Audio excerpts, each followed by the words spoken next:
welcome to Heart Warriors Radio with your hosts, Jona Bryndis and Jeff Casper. A little more about Jeff and Jona by going to the website of transcodes.com. A little more about me and our show by going to outerlimitsradio.com. Jeff and Jona, how are you? Hi there, Ryan. Thanks for having us on the show. Excellent. Definitely. A pleasure. So, as the world, looks like it's going to completely fall apart right now. Maybe this is some of the last few days where we have running water and people less crazy. What is your thought? Maybe you have a better perspective on this and a little more optimist than me. So, what do you guys think? Do you want to go first, Tom? Go ahead.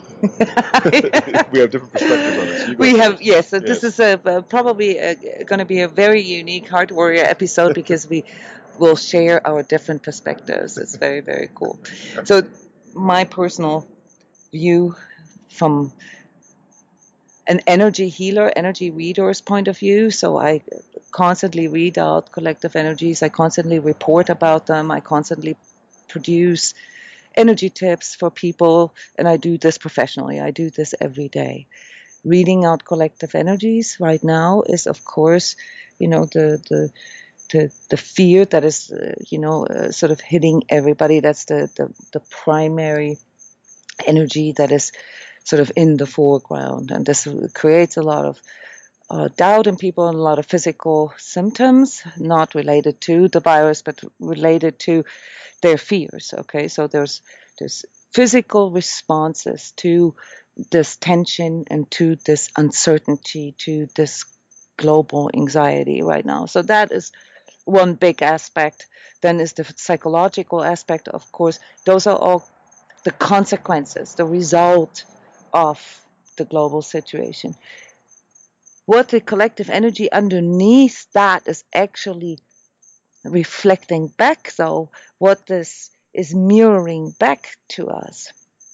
And that's the more interesting part here, the larger perspective, is that there is a collapse of some of our lifestyles, some of our attitudes towards our planet, towards our own, societies, towards, this overall way that we have been dealing with our resources, with ourselves, and with another. And that is sort of a parasitic, exploitative way.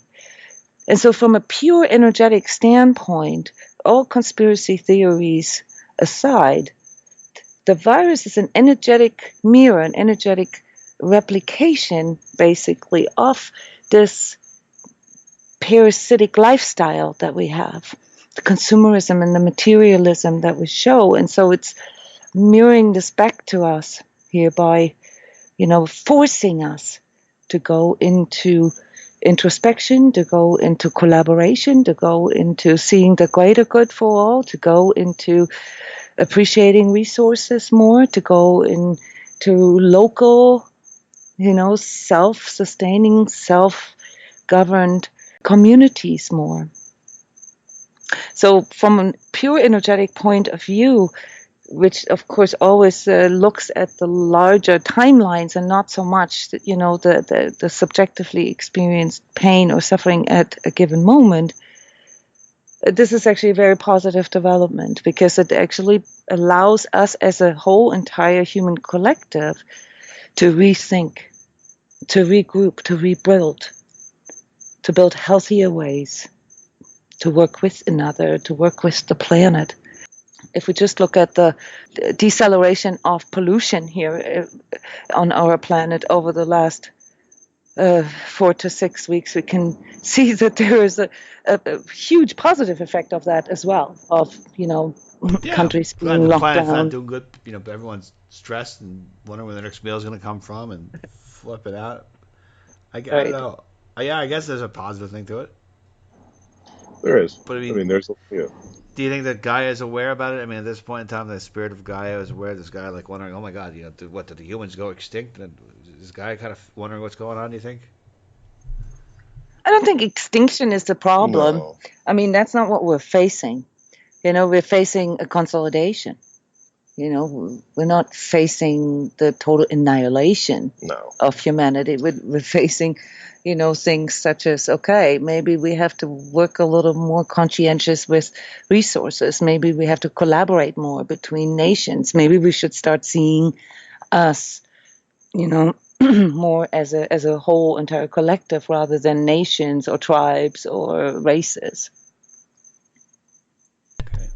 Jeff, what are your thoughts? If you're looking at this, where do you and Jona differ on this?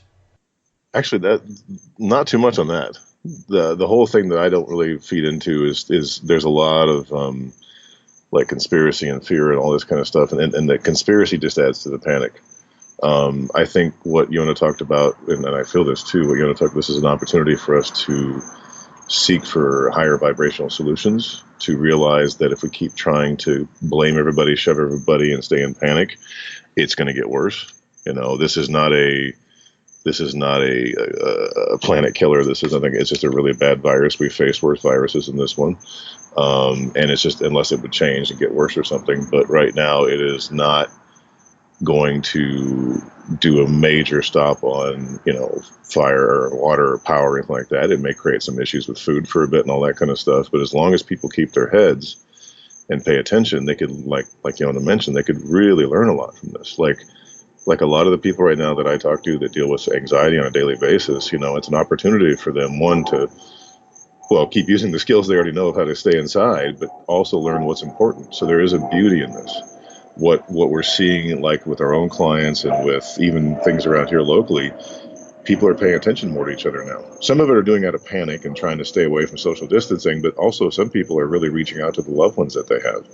And it's an opportunity to really reevaluate what's important. See, when the potential of this life ending, which is a higher potential right now by a little bit than it usually is, we have a tendency to pay more attention, which is the beauty of what those things do.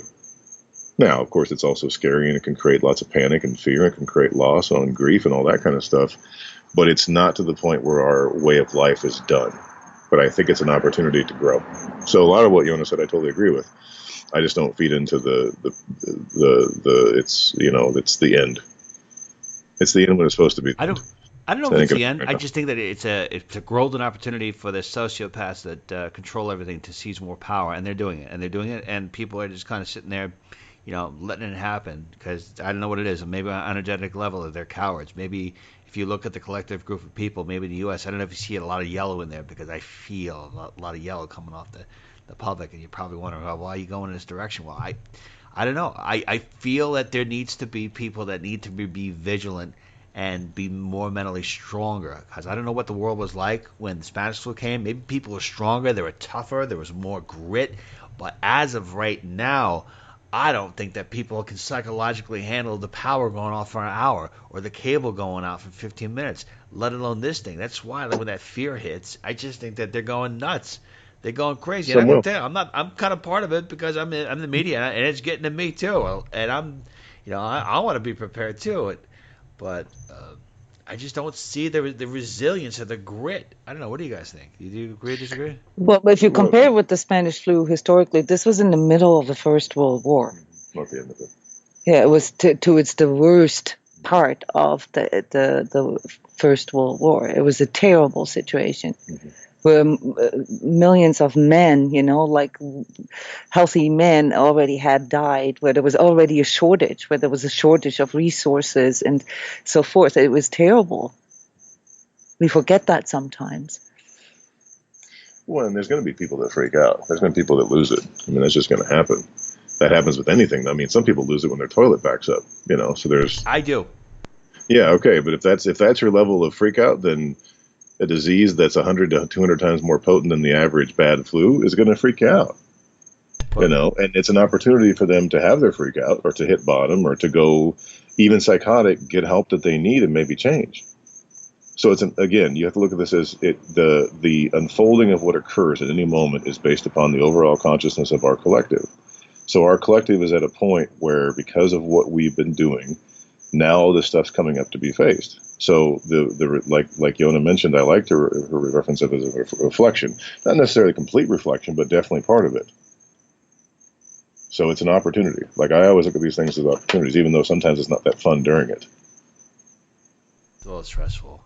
But, Yeah, of course it is. Yeah, because it's yeah. unknown. So what do you guys think? I mean, if you're looking at this right now, do you think that the Americans at large have the capability of enduring this, or do you think a lot of people are going to crack up? Because it's not. BB like said something to me yesterday. I mean, I have to tell you, she said this and it made so much sense. She goes, I think what's going to happen is because I think that the coronavirus is the earthquake, and the economic collapse is the tsunami that comes that people don't Hmm. expect. I'm like, wow, that's pretty amazing. It made Hmm. total sense. Do you guys think that way at all? Do you think that there's something else? There's like another wave that's about to hit. It's going to be even worse. Well, this is the thing with sort of precognitive information, right? If you feel that something is coming, and this is what we have been talking about here within the Heart Warriors radio for years, right? But you don't know how to contextualize it, then the information often doesn't make sense. I mean, we've been talking about the financial collapse and all these kind of things for many, many years, almost 2 decades now. And the only way we could contextualize that was with an earthquake or with a tsunami or with, like with an earth changes event that was big enough to reach that level of attention that Jeff just mentioned.